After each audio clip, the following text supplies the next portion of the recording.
Hi guys, so again a short video if you missed the class about rotational equilibrium and torques. So here I have a meter stick, it's supposed to be homogeneous all over, right? So the linear density is the same everywhere. And the center of mass is supposed to be here, right? At the 50 centimeter mark. So weight is pulling down here acting on the center of mass. And of course, you're going to have a normal force pushing up, like a support force. And there is no torque applied because the forces here go through the rotation axis. So this is the rotation axis, right? So I have two masses here. One is, I think, 100 grams, and this one is 50. So they have a ratio 2 to 1. So we discuss where you should put them, such as you have an equilibrium, meaning the sum of the torques equals 0. And it's like you are on a seesaw. If you are heavier, you're gonna be sitting close to the fulcrum, and your friend, maybe not as heavy, will be moving farther away. Okay, so there is a ratio between the weight and the distance from the fulcrum. So I'm going to show you that. So let's say here you are at 10 centimeter away.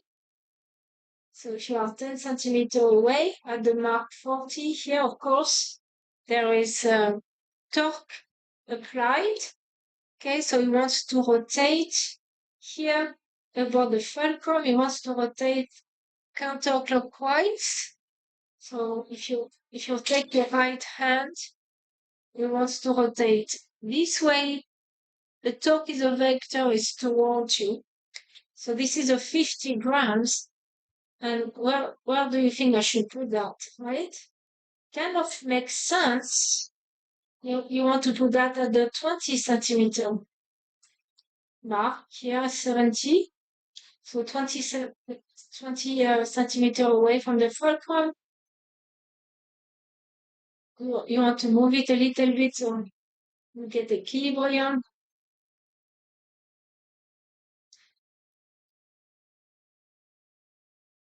Sometimes it takes some time to get it right.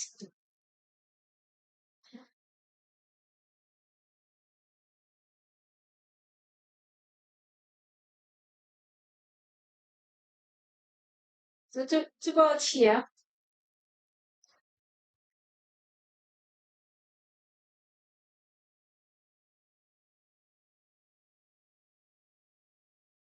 Of course, there is some margin here because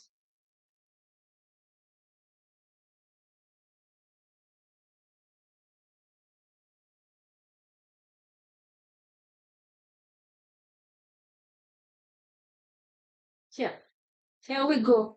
Okay, so because my ruler is not exactly homogeneous and the fulcrum is not about right place at the right place, but nevertheless you still get the idea that the weight here of the mass times this distance here should be equals to that weight here times that distance there, right?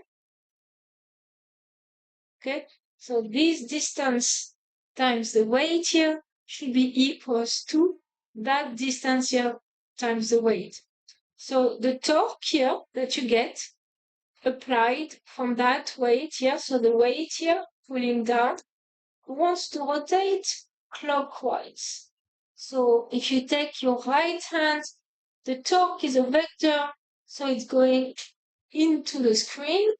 This one wants to rotate counterclockwise, wants to rotate this way, so that will be counterclockwise. Counterclockwise is out of the screen. So it's an equilibrium between a torque going this way and a torque going that way. Okay, so this is called the rotational equilibrium. Of course, it could be used to find an unknown mass. That's what we do in lab. So for example, if I have an unknown mass here, I can try to find a new equilibrium. So I can put that on that side and I can play.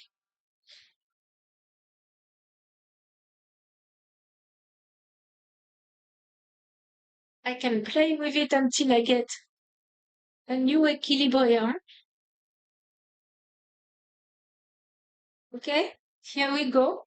So now if we write down the equilibrium equation, we're going to say that the sum of the clockwise torque equals to the sum of the counterclockwise torque, meaning that, and I invite you to do the computation, I didn't do it, but that means that mass here, which is 50, times this distance here, which is about 11 centimeter, plus that unknown mass times that distance here should be equal to that distance here times the mass.